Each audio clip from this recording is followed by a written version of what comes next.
Debunking Prince Giyu vs. Sanemi analysis. The debate regarding the relative combat capabilities of Giyu Tomioka, the Water Hashira, and Sanemi Shinazugawa, the Wind Hashira within Koyoharu Gotoge's Demon Slayer, Kimetsu no Yaiba frequently suffers from motivated reasoning, selective textual readings, and the misapplication of physical laws. A prominent line of fan-driven analysis seeks to elevate Giyu's standing by isolating specific battlefield variables, assigning arbitrary numerical handicaps, and applying classical mechanics to supernatural biological structures.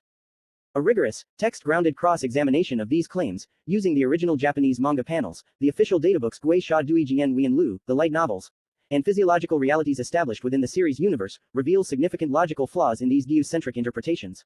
This report deconstructs these biases to present a mathematically, physically, and linguistically accurate scaling model of these two elite swordsmen. Narrative symmetry and the yin-yang paradigm.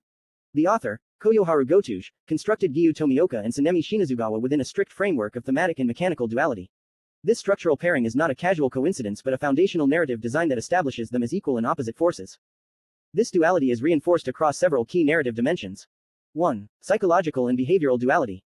2. Thematic foils. 3. Breathing style contrast. The narrative repeatedly validates this absolute parity. During the Hashira training arc, Giyu and Sanemi engage in a joint training duel. The sparring match is depicted as an absolute stalemate, escalating to such high-velocity physical output that their wooden swords break simultaneously, prompting Sanemi to demand they resolve the deadlock through hand-to-hand combat. Prince Vedio arguments attempt to disrupt this established narrative equilibrium by over-indexing on Giyu's defensive endurance while minimizing Sanemi's extreme physical feats and unique biological advantages. The physical state fallacy and the broken sword misrepresentation. A foundational claim in Giyu-centric scaling is that both Hashira entered the final stages of the Muzen Kibutsuji confrontation under similar levels of physical degradation, allowing Giyu's defensive feats to be scaled directly above Sanemi's. This assertion is physiologically and textually incorrect. The disparity in pre-confrontation bodily trauma. During the Infinity Castle arc, Giyu fought upper rank 3, Akaza, alongside Tanjiro. While this duel was intensely demanding, exhausting Giyu's physical stamina and subjecting him to minor cuts and internal organs a bit damage, his core musculoskeletal and internal organ systems remained structurally intact. In contrast, Sanemi's duel against upper rank 1, Kokushibo, resulted in catastrophic structural bodily trauma. Kokushibo's moon breathing, 6th form, perpetual night, lonely moon, incessant, tore open Sanemi's thoracic and abdominal cavities. The horizontal lacerations were so deep that Sanemi's internal organs were physically spilling out. To survive and continue executing high-velocity combat maneuvers, Sanemi was forced to physically flex and contract his abdominal muscles to hold his viscera inside his body, relying on extreme total concentration breathing to coagulate his severed blood vessels. The physical taxation of fighting with a structurally ruptured abdominal wall is orders of magnitude higher than fighting under standard systemic exhaustion. That Sanemi performed at a highly relative level to Giyu outside the Infinity Castle, despite carrying a near-fatal abdominal injury, demonstrates a vastly superior baseline of muscular endurance and pain tolerance. Debunking the infinite, broken sword, handicap. To mathematically skew the combat comparison, biased analyses often assign arbitrary percentage penalties to the fighters, claiming Giyu suffered a 50% to 60% drop in combat effectiveness due to a broken sword, while Sanemi only suffered a 25% to 30% drop from losing 2 fingers on his right hand. This metric is a complete fabrication that ignores critical manga panels. Giyu's broken blade was a highly temporary handicap. In Chapter 189, Giyu's sword is indeed shattered by Muzen. However, in Chapter 190, Sanemi explicitly kicks and throws a replacement Nichiren sword directly to Giyu. Giyu catches this fully intact blade and utilizes it for the remainder of the battle. To assert that Giyu fought the entire confrontation at a 50% to 60% deficit due to a shortened blade is a direct misrepresentation of the manga's timeline. Furthermore, Giyu's water breathing is uniquely optimized to adapt to broken or shortened weapons. Water breathing's fundamental mechanics rely on redirection, fluid body torque, and defensive deflection rather than raw leverage. Giyu's 11th form, Dead Calm Nagi, operates by completely nullifying any kinetic force that enters his immediate defensive perimeter, meaning a shortened blade does not diminish the technique's defensive efficiency. Conversely, Sanemi's loss of 2 fingers on his right dominant hand severely compromised his grip integrity. In classical Japanese swordsmanship kenjutsu, the ring and pinky fingers of the dominant hand provide the critical leverage, torque, and structural lock required to control high-velocity slashing arcs and prevent the hilt from slipping upon high-impact collisions. Sanemi's ability to execute massive, sweeping wind-breathing forms with a compromised dominant grip required immense physical compensation, yet his offensive output remained highly effective. Linguistic deconstruction of Japanese texts and backstories.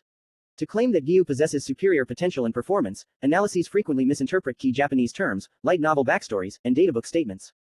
The misinterpretation of Quan Shang Zensei, Wan Shang Quan Shang, Wan Shang Quan Shang. During the base-to-base clash against Kokushibo, the upper rank observes that Sanemi is operating at his absolute peak physical and technical form. Giyu-centric arguments translate the term utilized Quan Shang Zensei, Wan Shang Quan Shang, to mean prime form in full bloom, asserting that Sanemi had hit a hard evolutionary ceiling with no room for growth, whereas Giyu had limitless potential. This is a linguistically and textually invalid claim. Linguistically, Zensei Quan Sheng refers to a height of vigor, prosperity, or athletic prime. It is an acknowledgement of Sanemi's highly refined physical conditioning and mastery of wind breathing, not a biological statement on his inability to adapt mid-battle. In fact, the manga directly contradicts this no growth assertion. During the battle against Kokushibo, the upper rank explicitly remarks that sanemi and gyomei are actively sharpening their reflexes and growing more coordinated during the combat, adapting to the unpredictable moon-breathing forms in real time. This rapid learning curve is a core characteristic of Sanemi's combat archetype, as established in the light novel Signs from the Wind. The novel details Sanemi's early career with his partner Masachika Kumino, showing that Sanemi was successfully hunting and slaying mid-level demons using crude tools, ropes, and traps before he ever received formal training, a Nichiren sword, or knowledge of total concentration. Breathing. Sanemi is a biological combat genius whose adaptability and instinctual growth rival any marked Hashira. Clarifying giyus, second to none, databook statement. Proponents of giyu often cite a specific line from the second official databook, Gui Sha Dui Jian Wei Lu Linguistic context. In the battle to destroy Muzan, his deeds Gongji Kaseki stand out from the crowd. Gunno Nudiru.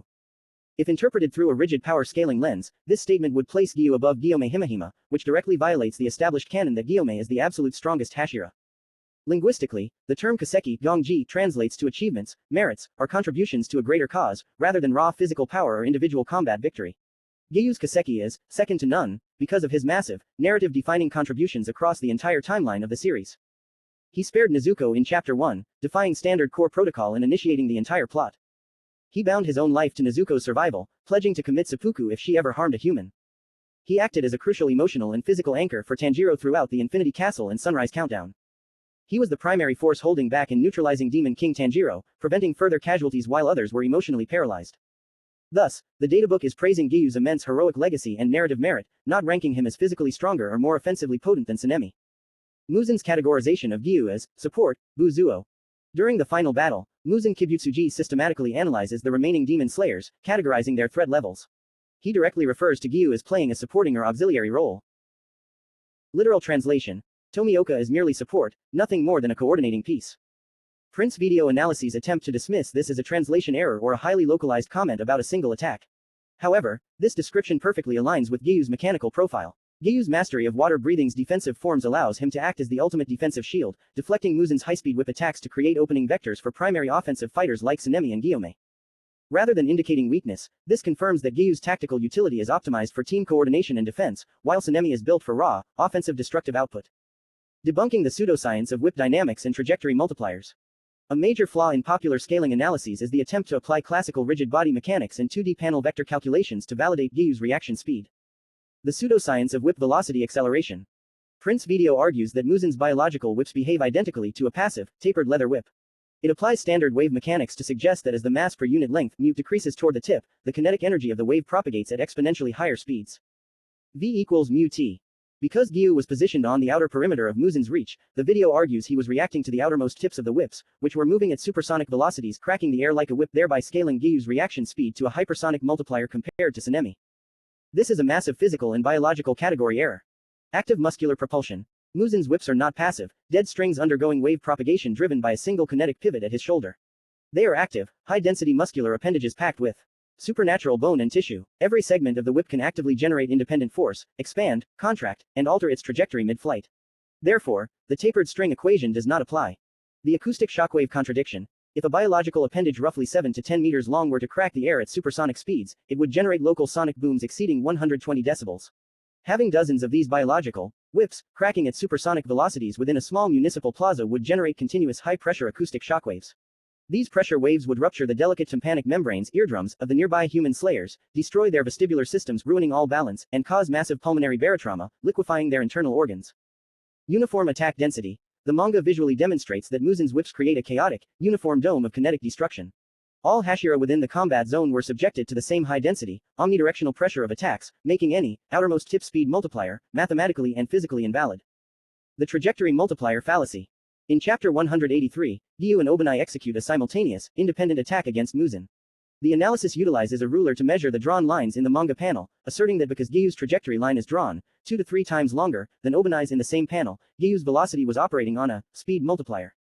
This represents a fundamental misunderstanding of comic art and graphic narrative conventions. Visual composition over vector physics. Comic book artists do not draw panels as literal physical scale models.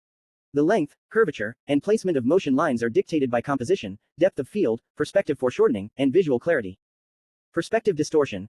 Giyu is drawn moving through 3D space toward the viewer, while Obanai's attack is depicted with a highly compressed, foreshortened perspective. Measuring the raw 2D pixel length of their respective action lines to calculate a literal physical velocity, v equals dt, is an absurd misapplication of basic vector mathematics. The chapter 191 and 197 inches shielding, fallacy. To position Giyu's reaction speed above Sanemi's, Prince claimed that during Muzin's devastating area of effect AoE strike in chapter 191, Giyu and Guillaume consciously reacted to Muzin's high-velocity thigh whips and threw themselves in front of the younger slayers Inosuke, Zenitsu, and Kanao to shield them, sacrificing their limbs in the process. This headcanon is directly debunked by the source material. Deconstructing Inosuke's raw Japanese dialogue. The primary source cited for this, shielding feat, is Inosuke's dialogue in chapter 197. In the raw Japanese, Inosuke screams at Muzin while crying. Soregadekanera. Literal translation. The bead man's Guillaume's leg and the half Haori man's Giyu's arm were torn off. The corpses rolling around here and there are comrades we ate meals with. Give them back. The leg, the hand, the life, give it all back. If you can't do that, die a million times to make amends.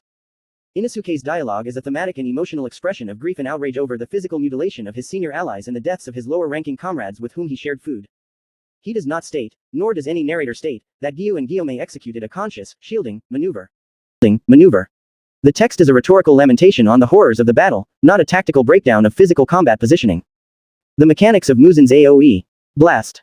Muzin's devastating strike in chapter 191 was an omnidirectional kinetic explosion combining 19 whips arm, back, and thigh slammed into the ground, coupled with a localized shockwave that paralyzed the nervous systems of anyone nearby.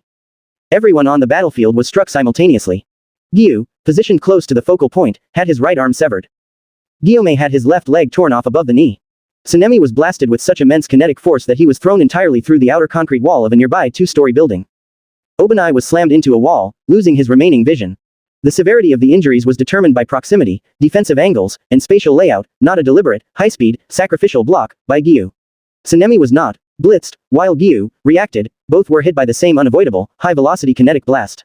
Conclusion. Prince Vedio is great, but there is many wrong interpretation and having to give Giyu a majority of things to upscale Giyu. The arguments attempting to place Giyu decisively above Sanemi rely on a series of critical errors, including misinterpreting the Japanese term zensei Quansheng, ignoring the fact that Giyu received a replacement sword early in the Muzin fight, misinterpreting Inosuke's grief-stricken dialogue as a tactical shielding feat, and applying flawed rigid body equations to supernatural muscular whips. In a human versus human duel under standard conditions, Giyu Tomioka and Sanemi Shinazugawa fight to and draw. Other hand, Sanemi is an overall best combat attendant for killing. Give no breathing form, his tactical mind can kill people with his unique ideas just as he did with Koku by the sword of Genya. A sneak attack if there was Hashira with STW. Even Guillaume could not avoid this type of attack. However, even in a practical combat scenario against demons, Sanemi Shinazugawa holds the advantage. His offensive power, his ability to fight through extreme physical mutilation, such as abdominal rupture, and his unique Mareki blood, which actively intoxicates and staggers upper-tier demons, make him a highly lethal and destructive force against demonic targets. Giyu remains the ultimate defensive anchor and narrative hero of the series, but to scale him physically or offensively above Sanemi is to ignore the balanced